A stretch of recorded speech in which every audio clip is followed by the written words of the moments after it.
Toujours justice avec le dossier relatif au présumé cas de détournement de deniers publics, enrichissement illicite et blanchiment de capitaux qui implique l'ancien ministre de l'Environnement, Guy Lavogui. On en parle encore. Appelé ce mercredi devant la chambre de jugement de la CRIEF, le prévenu absent du pays pour des raisons de santé ne s'est pas présenté. La partie civile sollicite que l'affaire soit renvoyée pour les réquisitions et plaidoiries. Une demande que la défense ne partage pas, qui évoque d'ailleurs les raisons de santé de son client. Les détails avec Oumar Sow. À peine l'audience correctionnelle ouverte, le parquet a été saisi sur les raisons de l'absence à la barre de l'ancien ministre Guy Lavogui dans cette affaire présumée de détournement de deniers publics, enrichissement illicite et blanchiment de capitaux. Ma position, puisque son avocat avait demandé un renvoi pour une année, nous avons été saisis. Cette demande a été rejetée. Effectivement, et le dossier a été programmé pour ce matin. Mais à date, le prévenu est à l'extérieur pour son traitement. Et l'avis du parquet, nous avons rejeté ce renvoi demandé par l'avocat de Oye. Si à date Oye n'est pas présent, nous en tenons à la décision, n'est-ce pas, de la Cour, parce que c'est la Cour qui a ordonné sa sortie.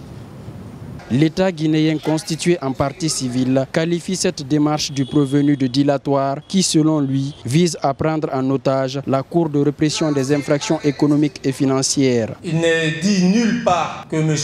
Guy Lavogui ne pourrait pas respirer, qu'il ne pourrait pas vivre, qu'il ne pourrait pas se présenter à une audience. La permission qui lui avait été donnée pour aller se faire soigner a pris fin il y a longtemps. Et depuis ce jour, il ne s'est pas présenté, Monsieur le Président. Ce qui est un affront à l'égard de cette Cour de la part de M. Guy Lavogui. C'est pourquoi nous vous prions humblement, Monsieur le Président, de renvoyer cette affaire à une date de votre convenance pour les réquisitions et plaidoiries.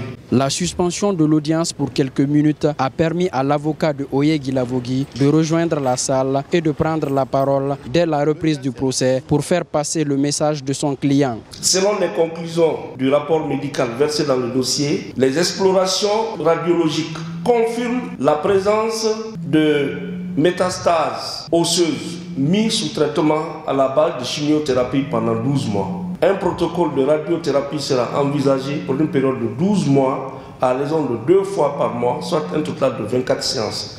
Il est alité. C'est vérifiable par tous les moyens.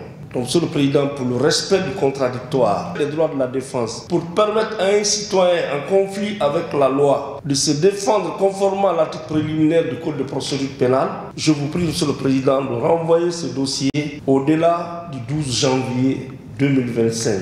Si par extraordinaire votre tribunal ne venait pas accéder à cette demande, je vous prie, Monsieur le Président, d'accepter qu'une citation lui soit délivrée régulièrement en raison de sa position. Ce Oye n'est pas clandestinement sorti, il n'a aucun intérêt de rester là-bas. Dès qu'il va se rétablir, il va revenir en Guinée.